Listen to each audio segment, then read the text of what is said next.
은혜 많이 받으세요. 행복하시고 건강하시고 하는 일마다 잘 되시고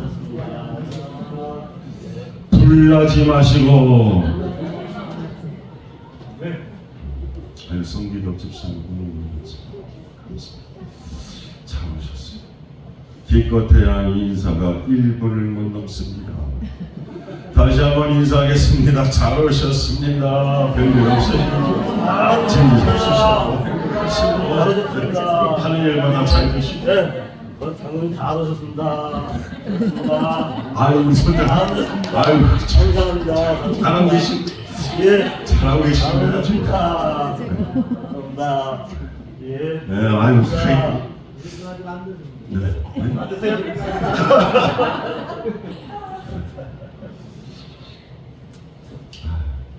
너무 감사합니다.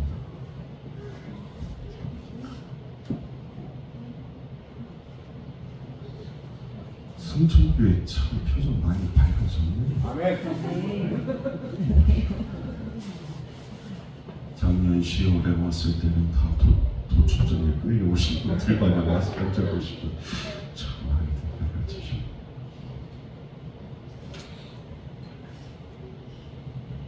오늘도 변함없이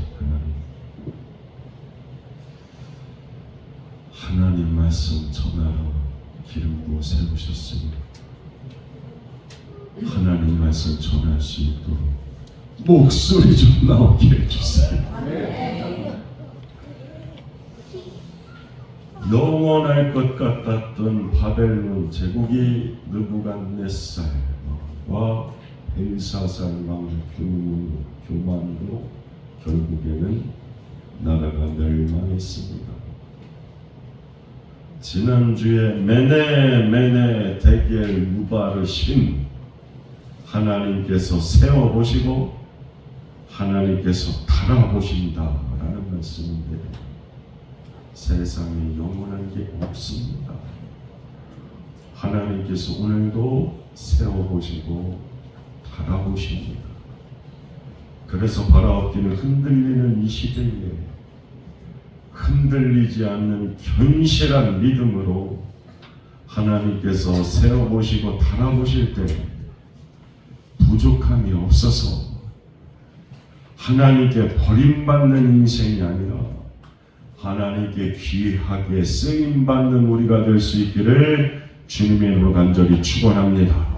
쓰임받을 뿐만 아니라 견실하여 결실의 은혜와 복을 받는 그런 저와 여러분의 삶이 될 수 있기를 주님의 이름으로 간절히 축원합니다. 자, 이제 바벨론 제국이 멸망했습니다.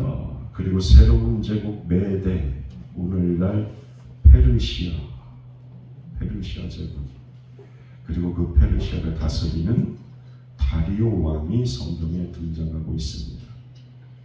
다니엘서 5장 30절과 31절 말씀을 보면 이렇게 말씀하죠. 화면에 나옵니다. 합독합니다. 그날 밤에 갈대와 벨사살이 죽이를 당하였고 메대 사람 다리오가 나라를 얻었는데 그때의 다리오는 62세였다. 그렇게 등장한 페르시아의 다리오 왕이 다니엘을 총리로 또 임명하는 장면으로 본문 다니엘 6장이 시작이 되고 있습니다. 그래서 본문 6장 1절과 2절 말씀을 보면 이렇게 말씀하죠. 합독합니다. 다리오가 자기의 뜻대로 고관 120명을 세워 전국을 통치하게 하고 또 그들 위에 총리 셋을 두었으니 다니엘이 그 중에 하나이라. 이는 고관들로 총리에게 자기의 직무를 보고하게 하여 왕에게 손해가 없게 하려 함이었더라. 아멘. 다니엘이 3명의 총리 가운데 한 사람으로 임명받는 영광을 누리게 되는데 사랑하는 여러분, 이게 문제가 됩니다. 뭐가 문제냐? 3절입니다. 자, 3절 말씀 합독하죠. 다니엘은 마음이 민첩하여 총리들과 고관들 위에 뛰어남으로 왕이 그를 세워 전국을 다스리게 하고자 한지라. 다니엘이 다른 총리들이나 고관들보다 뛰어났습니다. 이게 도대체 무슨 문제가 될까 싶지만 본문 4절과 5절 말씀을 보면 이게 문제가 됩니다. 그래서 4절 5절 이렇게 말씀하죠. 합독합니다. 이에 총리들과 보관들이 국사에 대하여 다니엘을 고발할 근거를 찾고자 하였으나 아무 근거, 아무 허물도 찾지 못하였으니 이는 그가 충성되어 아무 그릇됨도 없고 아무 허물도 없음이었더라. 그들이 이르되 이 다니엘은 그 하나님의 율법에서 근거를 찾지 못하면 그를 고발할 수 없으리라 하고, 성경 말씀이 다니엘이 마음이 민첩하고 다른 총리들과 고관들 위에 뛰어났습니다. 그래서 왕이 그를 세워서 전국을 다스리게 하고자 했습니다. 그렇다면 그 다음에 이에 다음에 다른 총리들과 고관들이 국사에 대해서 다니엘과 의논을 하고 또 다니엘에게서 많이 배우니라, 그렇게 기록이 되면 얼마나 좋겠습니까? 그런데 죄성을 가진 인간 세상에 그런 일은 일어나지 않습니다. 그러니까 4절부터 어떻게 말씀이 이어집니까? 이에 총리들과 고관들이 다니엘을 고발할 근거를 찾고자 하였으나, 이렇게 가는 것. 결국에 저들이 다니엘을 고발할 근거를 찾고 음모를 꾸밉니다. 그 말씀이 7절 말씀이죠. 본문 7절 합독합니다. 나라의 모든 총리와 지사와 총독과 법관과 관원이 의논하고 왕에게 한 법률을 세우며 한 금령을 정하실 것을 구하나이다. 왕이여, 그것은 곧 이제부터 30일 동안에 누구든지 왕 외에 어떤 신에게나 사람에게 무엇을 구하면 사자굴에 던져넣기로 한 것입니다.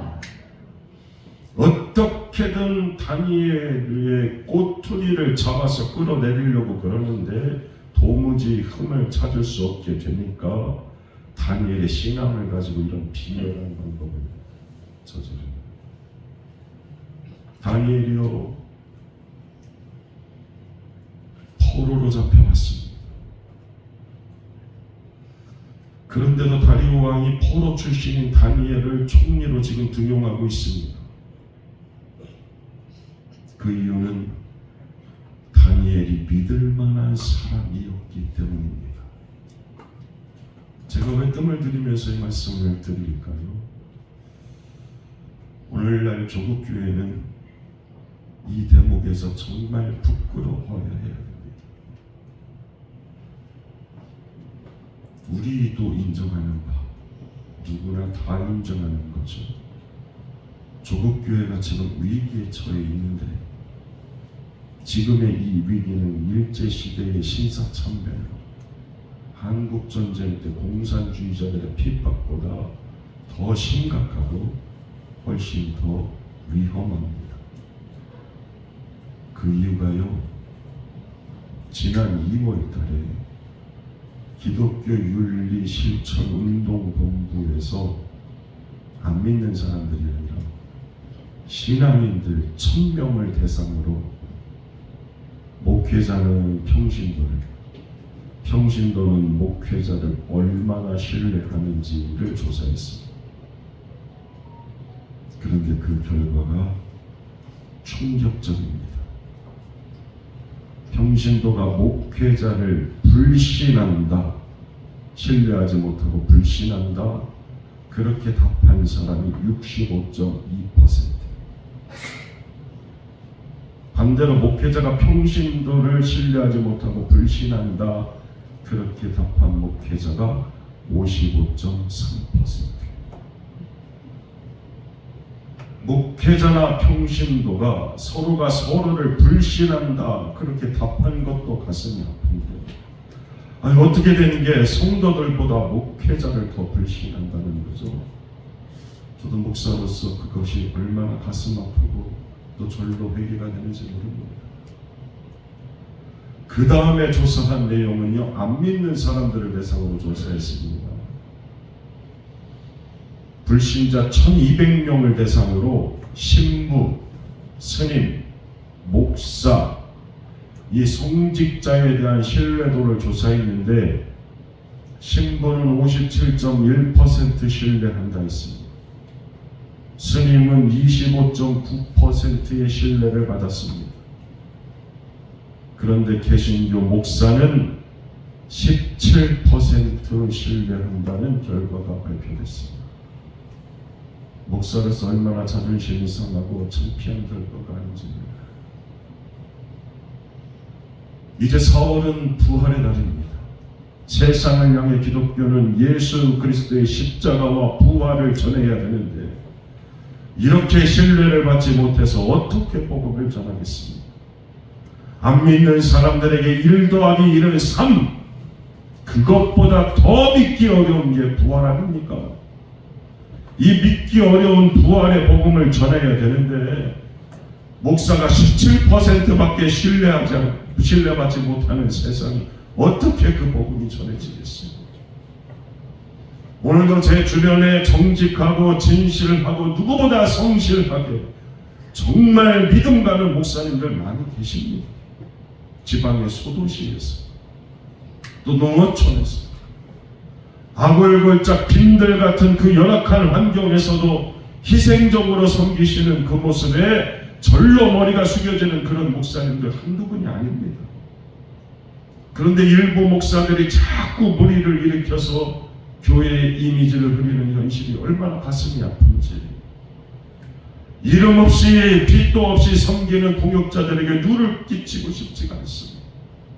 그래서 늘 조심하려고 애를 쓰며 삽니다. 목사가 언변이 좋아서 저 목사 왜 이렇게 말을 잘해? 참 재밌네. 그런 소리 암만 들으면 뭐합니까? 진실성이 없으면 그거 아무 소용 없습니다. 이런 관점에서 세상에서 믿을 만한 사람, 그런 평을 들었던, 제국이 바뀌었음에도 불구하고 믿을 만한 사람이었기 때문에 등용을 받았던 그런 다니엘이 얼마나 부러운지. 그렇다면 이렇게 신뢰받을 만한 인물이 되는 비결이 뭘까요? 그 대답 역시 4절 말씀에 있습니다. 4절 말씀. 다시 한번 4절 말씀을 합독하겠습니다. 시작! 이에 총리들과 고관들이 국사에 대하여 다니엘을 고발할 근거를 찾고자 하였으나 아무 근거, 아무 허물도 찾지 못하였으니 이는 그가 충성되어 아무 그릇됨도 없고 아무 허물도 없음이었더라. 아무 그릇됨도 없고 아무 허물도 없음이었더라. 털어서 먼지 안 나는 사람, 다니엘이. 우리 예수님이요, 빌라도가 고발할 근거를 찾지 못할 만큼 우리 예수님도 공생에 그렇게 흠없이 사셨어요. 그런데 여러분, 털어서 먼지 안 나는 사람, 아무 흠도 없고 그릇됨도 허물도 없는 사람이라고 했을 때 아멘이 안 되는 이유가 뭡니까? 믿는 사람들조차 털어서 먼지 안 나는 사람 없다, 그렇게 생각하기 때문입니다. 오늘 저와 여러분도 그렇게 생각하니까 이게 아멘이 안 돼요. 사랑하는 여러분, 털어서 먼지 안 나는 사람이 없습니까? 그렇게 예수 믿는 사람이 하나님은 내가 거룩하니 너희도 거룩하라 그러셨는데, 하나님 말씀대로 하나님 믿고 산다 그러면서 세상 살 때 털어서 먼지 안 나는 사람 없다 그러면서 오늘도 나 자신을 합리화합니까? 그거 정말 비겁한 변명이라고 생각하지 않으십니까?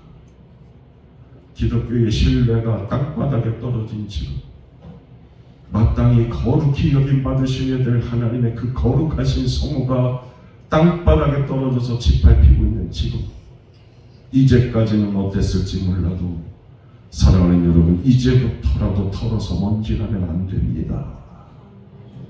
왜 우리의 기도는 그런 기도가 아닙니까? 하나님, 저 털어서 먼지 안 나는 사람 되게 해주세요. 하나님, 털어서 먼지 안 나는 사람으로 살기를 원합니다. 왜 그런 기도는 우리가 하나님 앞에 드리지 못하는 겁니까? 왜? 상상해 보십시오. 교회가 멀찍이 바라보면 너무 깨끗하고 순결해 보이는데 세상과는 좀 다른 것 같은데 교회에서 가장 지저분한 곳이 어딘지 아십니까? 십자가 뒤. 신앙생활하면서 교회에 들어가 보니까 목회자나 성도가 뭔가를 자꾸 가리는 커튼이 보입니다. 냄새나는 거 가려요. 썩은 거 감추려고 2중 3중으로 커튼 치기가 급급하면 그러면 어떻게 그걸 교회라고 할 수 있습니까? 멀리서 보든 가까이에서 보든 한결같아야지. 우리가 천사처럼 완전 무결하게 살 수는 없어도 다니엘처럼 예수님처럼 부끄러워서 숨겨놓는 구석은 없어야 되잖아요. 여러분 이 말씀 꼭 기억하셔야 돼요. 성경에 숨기고 감춰서 복을 받는 인생은 없습니다. 숨기면 책망받아요. 감추면 심판받는다니까요. 아나니아와 삽비라 보세요. 감추니까 심판받는 거예요. 숨기니까 한 달란트 받은 종은 하나님 앞에 책망받는 거예요. 감추고 숨기면 아유 하나님만 하시면 되지요 뭐. 그 말이요 반은 맞고 반은 틀린 말입니다. 오늘 우리의 모습을 우리 하나님께서 인정하신다면요 우리 주변의 사람들도 우리를 인정할 수밖에 없습니다. 그 근거가 요셉에게서 보여져요. 창세기 39장 3절 말씀을 보면 요셉이 그 주인에게 이렇게 평가를 받습니다. 합독합니다. 그의 주인 여호와께서 그와 함께 하심을 여호와께서 그의 범사에 형통하게 하심을 보았더라. 예수 믿는 사람의 평가가 좀 이래야 되지 않겠습니까? 그래서 부족한 종을 간절히 소망하는 게 뭔지 아십니까? 너라면 안심이 돼. 내 너라면 안심이 된다.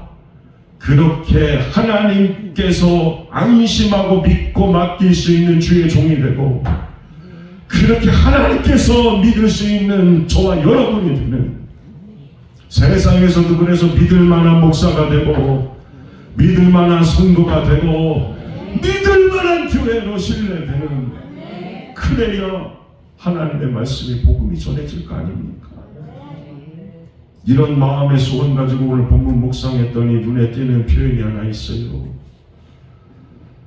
이 말씀만으로도 얼마나 은혜가 되고 도전이 되는지 본문 10절입니다. 합독합니다. 다니엘이 이 조선 왕의 도장이 찍힌 것을 알고도 자기 집에 돌아가서 윗방에 올라가 예루살렘으로 향한 창문을 열고 전에 하던 대로 하루 3번씩 무릎을 꿇고 기도하며 그의 하나님께 감사해요.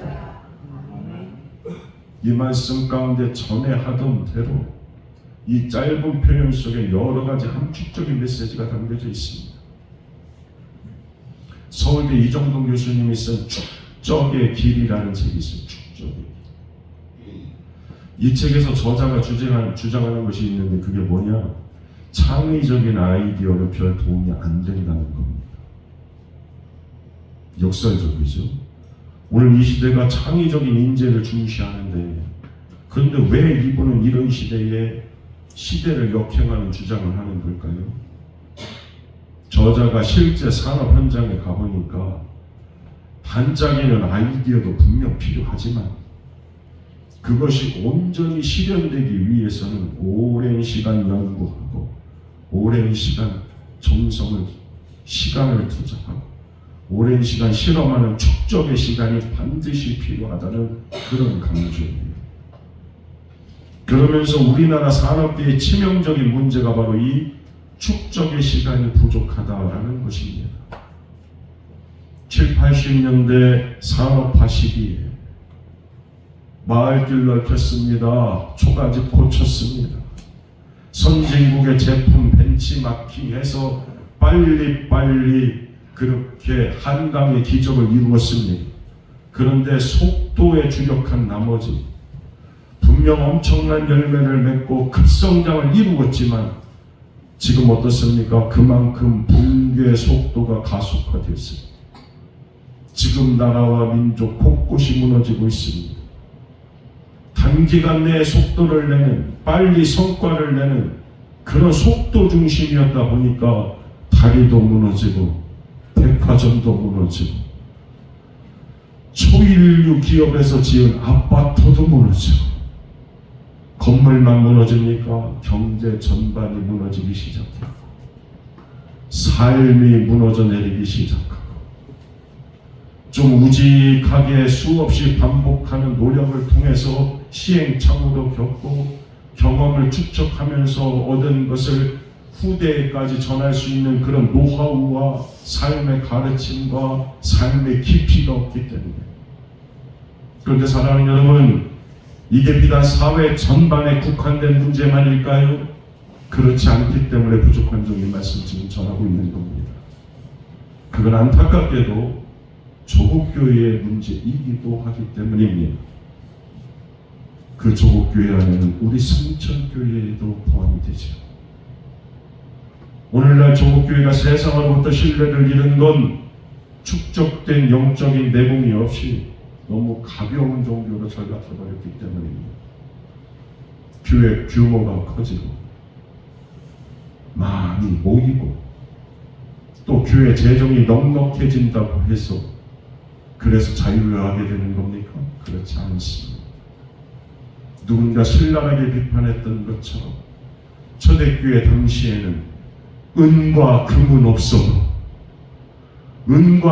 없어도 나사렛 예수 그 이름에 능력이 있어서 일어나 걸으라 그럴 수 있었는데 오늘날 교회는 은과 금은 있는데 나사렛 예수 그 이름에 능력이 없어서 안진뱅이를 향하여 일어나 걸으라 할 수 없는 그 안타까운 조국교회입니다. 목회자뿐만이 아니라 장로님, 권사님, 집사 그쯤 되면 좀 흔들림 없는 영적인 내공이 좀 있어야 되는데 우직한 신앙의 내공이 있어서 초신자나 성도들에게 좀 본이 되는 모습을 보여야 되는데 그건 그냥 언제나 기도 제목일 뿐이지 그 직분에 대한 무게감이요 종처럼 잘 느껴지지 않습니다. 우리 믿음의 선배들처럼 바라만 봐도 절로 좀 고개가 숙여져야 됩니다. 그렇다고 지금 전화 오는 거지요? 제가 섬겼던 본교회 장로님, 그 장로님 돌아가셨을 때 온 지역사회가 다 울었어요. 다 울었어. 진짜 장로님 돌아가셨다. 뭐 그분이 사회적으로 엄청난 존경받는 분이었어요? 직업이 뭐 아니에요. 청소일 하시는 장로님이었어요. 그런데 이 장로님 새벽기도 끝나면 지역사회 곳곳을 돌아다니면서 휴지 주우셨고요. 불량 청소년들 보면 훈계하시면서 기도하신 분이에요. 그 장로님 돌아가셨을 때 진짜 장로님 돌아가셨다고 안 믿는 사람들까지 와서 울었어요. 그래서 좀 심각하게 좀 여쭤보겠습니다. 오늘 우리가 영적인 성숙을 위해서 지금 내가 경건을 위한 훈련과 연습을 좀 하고 계시는지, 내 신앙의 연주가 깊어지면서 예수님을 좀 담는 그런 인격적인 깊이가 좀 깊어져 가고 있는지 회개하는 심정으로 이 말씀 드려요. 제 목회 청년병 시절에 제가 참 존경하는, 지난주에도 말씀드렸던 제 스승 부산 온누리교회 정양희 감독님, 그 감독님의 제자들이 함께 모여서 모임을 좀 가졌습니다. 목회에 대해서 이런저런 얘기를 나누는데요, 이 정양희 감독님 모시고 18년 동안 그 교회 부목사로 섬기셨다가 부산 기장의 온누리교회를 짓고 파송을 받으신, 그래서 1년 만에 500여 성도가 모이는 교회를 부흥시키신 그 박준봉 목사님이요, 우리를 향해서 얼마나 헛된 꾸지람을 하셨는지 몰라요. 정양희 감독님 제자라고 하는 젊은 목사들이 이거 가만히 보니까 순 겉멋들만 들어가지고 정양희 감독님 3,000명 이상 모였을 때 그 감독님 흉내들만 들고 앉아 있는 것 같아요. 30대에는 30대에 쌓아야 될 영성이 있고 40대에는 30대에 쌓은 영성이 축적되어야 되는 40대의 영성이 있고 50대에는 30, 40대에 쌓아둔 그 영성을 바탕으로 더 깊이 있는 영성을 갖추어가는 그런 신령한 목회자들이 되어야지.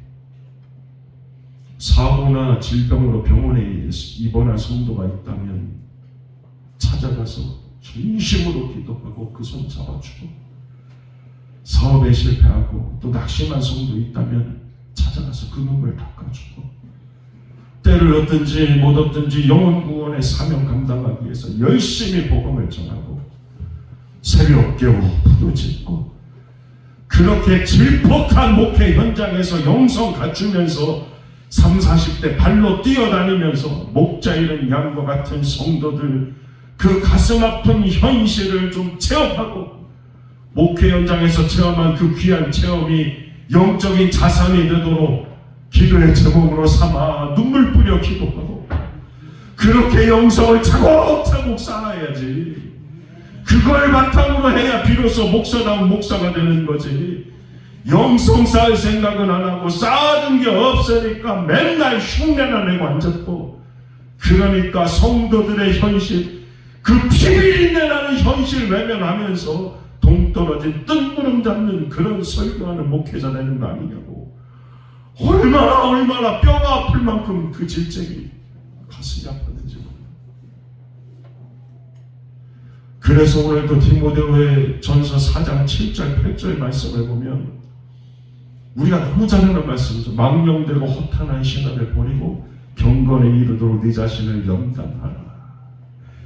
육체의 연단은 약간의 유익이 있으나 경건은 범사에 유익하니 금생과 내생의 약속이 있느니라. 그렇게 말씀하셨습니다. 그래서 부족한 좀 가슴에 새깁니다. 이 말씀. 목회의 연수, 신앙의 연주가 깊어져 가면 깊어져 갈 수 있도록 뿌리 깊은 영성이 좀 있게 해 주시옵소서. 뿌리 깊은 영성. 이런 관점에서 오늘 다니엘이 보여준 전에 하던 대로 여기에는 축적된 영성이 있습니다. 두 가지죠. 첫 번째로는 기도가 축적되어 있는 것.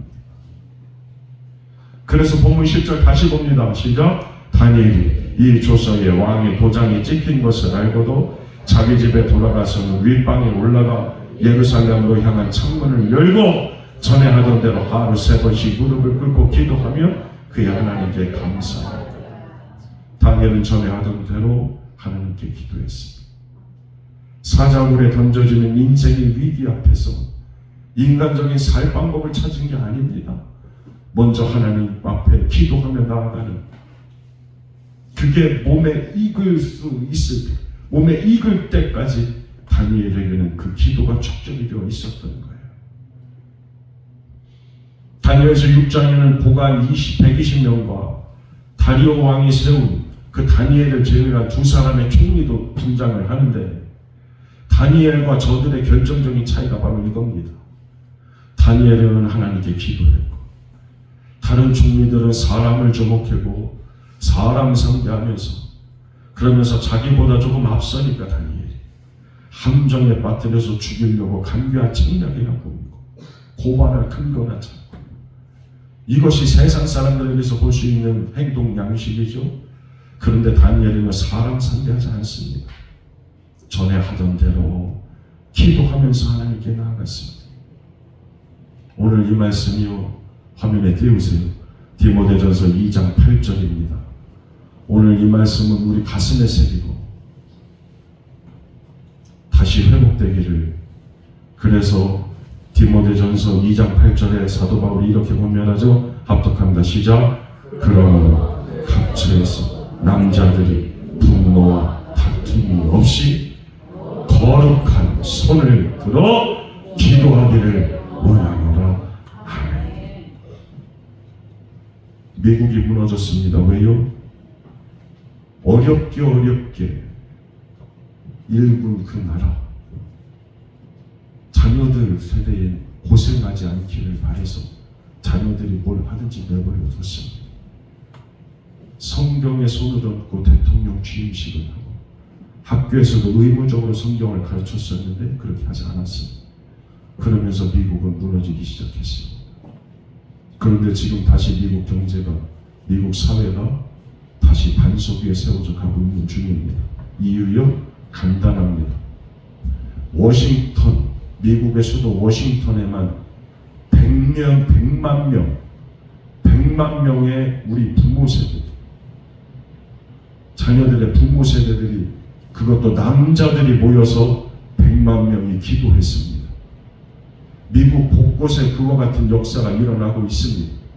프라미스 키퍼스, 약속을 지키는 사람들, 우리 세대에 방치했던 자녀들로 인해 나라와 자녀들의 삶도 다 무너지기 시작했어요. 그걸 하나님 앞에 회개하는 거예요. 100만 명의 남자들이 모여서 주여 회복시켜 주시옵소서. 눈물로 기도한단 말이죠. 그러니까 미국이 다시 세워지기 시작하는 거예요. 오늘 이 말씀도 각처에서 남자들이 분노와 다툼 없이, 저는 이 말씀이 중요한 게 아니라 그 다음에 거룩한 손을 들고 기도하기를 원하노라. 오늘날 교회 안에서 일어나는 수많은 분노와 다툼의 원인이 뭡니까? 이 손도 거룩한 손이 되지 못했지. 이 거룩한 손을 들어서 하나님 앞에 기도해야 되는데, 손 들면 이기니까, 손 들면 주시니까 그 손 들고 하나님 앞에 매달려서 기도해야 되는데, 그 손 들고 기도는 안 하고 서로가 서로를 향해서 손가락질을 하면서 그렇게 다투니까 상처 주고 받으면서 서로 무너지는 거죠. 부족한 종 사랑하는 여러분에게 간절히 권면합니다. 이제부터라도 꾸준히 여러분의 그 거룩한 손을 들고 기도를 좀 쌓으셔서 1년의 시간이 흐른 다음에 하나님께, 하나님 1년 동안 이만큼 기도의 축적을 이루었습니다. 그래서 기도했더니 들으시는 하나님께서 이렇게 내 기도에 응답해 주셨습니다. 그렇게 기쁨으로 간증할 수 있도록 그런 기도의 용사들이 되시기를 주님의 이름으로 간절히 축원합니다. 두 번째, 감사 축적이죠. 감사. 다시 한번 다니엘서 6장 10절 말씀을 볼까요? 합독합니다. 다니엘이 이 조서에 왕의 도장이 찍힌 것을 알고도 자기 집에 돌아가서 윗방에 올라가 예루살렘으로 향한 창문을 열고 전에 하던 대로 하루 3번씩 무릎을 꿇고 기도하며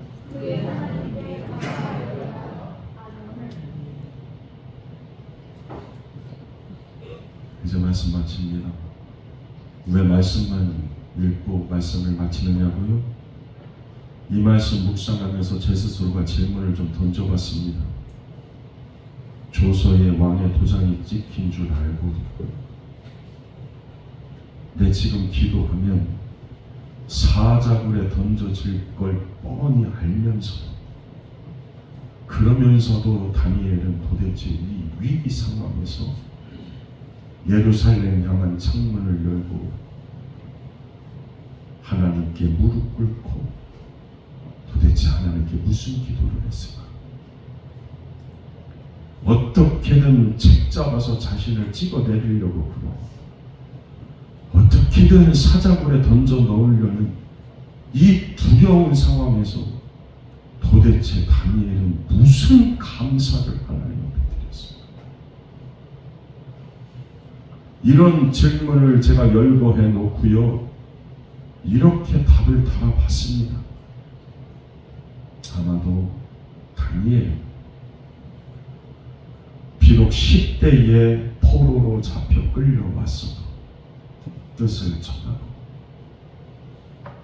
우상에게 바쳐줬던 그 왕의 음식들로 하나님의 자녀인 자신을 더럽히지 않기로 하고 채식과 물만으로도 바벨론의 다른 그 어떤 청년들보다도 더 아름답고 더 윤택하고 더 좋은 얼굴 주신 하나님, 그래서 자기 신앙을 지키게 하신 하나님, 그래서 내 신앙 지키게 하신 하나님, 또 하나님께서 만남의 복 주셔서 호의와 동정을 베풀어 주는 환관장을 만나게 해주신 그 하나님, 학문과 지혜를 주시고 환상과 꿈 해몽할 수 있는 능력을 주셔서 그 환난에서 건져주신 그 하나님, 그리 아니하실지라도의 그 신앙의 절개를 지켰던 그랬던 자기의 새 친구들을 극렬히 타는 풀물불 가운데서 건져주신 구원의 그 하나님, 그렇게 자신의 지나온 삶의 매 여정 힘들고 어려울 때마다 지키시고 보호해 주시고 건져 주시고 역사해 주신 그 하나님 앞에 드리는 감사, 그 하나님께 드리는 눈물의 기도, 그야말로 찬송의 고백처럼 지금까지 지내온 것 주의 크신 은혜라, 그 감사, 그 찬송이 바로 이 다니엘의 감사 찬송 기도가 아니었을까. 마찬가지로 사자굴에 던져질지 모르나 지금 이 환난에서도 하나님은 나를 능히 건져주실 줄로 믿고 하나님 앞에 미리 드리는 그런 감사이지 않았을까. 환난 면하고 난 다음에 거기서 도우신 하나님께 드리는 감사요, 그건 누구나 합니다. 그러나 지금 다니엘의 감사는 그런 감사가 아닙니다. 사자굴에 던져지는 그 위협에서 벗어나서 드리는 감사가 아닙니다. 미리 감사합니다. 먼저 감사합니다. 믿고 감사합니다. 얼마나 감사 훈련이 잘 되었으면, 얼마나 하나님 향한 그 믿음이 확실했으면 문제 해결되지도 않았는데, 그런데 감사의 고백이 먼저 나올 수 있었겠어요. 사랑하는 여러분, 이처럼 우리도 문제 해결 전에 하나님 만나면 다 끝난 것인 줄로 믿고 미리 감사, 먼저 감사, 믿고 감사하는 데까지 이르는 그런 인생의 높은 산이, 거친 들이, 초막이, 사자굴이 하늘나라가 되는 줄로 믿습니다. 그런 여러분의 삶의 자리가 될 수 있기를 주님의 이름으로 간절히 축원합니다. 기도하겠습니다. 좋으신 하나님, 우리가 이 시대에 착하고 충성된 종들 되기를 원합니다. 하나님께서 마음껏 믿고 맡기실 만한 그런 주의 종 되게 해주시고, 그런 주의 백성들 되게 해주시고, 그런 성천교회가 되게 하여 주옵소서. 하나님께 기도의 제단을 쌓아 인생에 닥치는 환난을 피해가는 6월의 은혜가 있게 하여 주시고, 하늘의 신령한 복받는 은혜와 축복이 넘쳐나게 하여 주옵소서. 기도하고 감사하기로 결단하는 우리의 삶의 자리, 기적의 자리가 될 줄로 믿사옵고 감사드리며 예수님의 이름 받들어 간절히 기도하옵나이다. 아멘.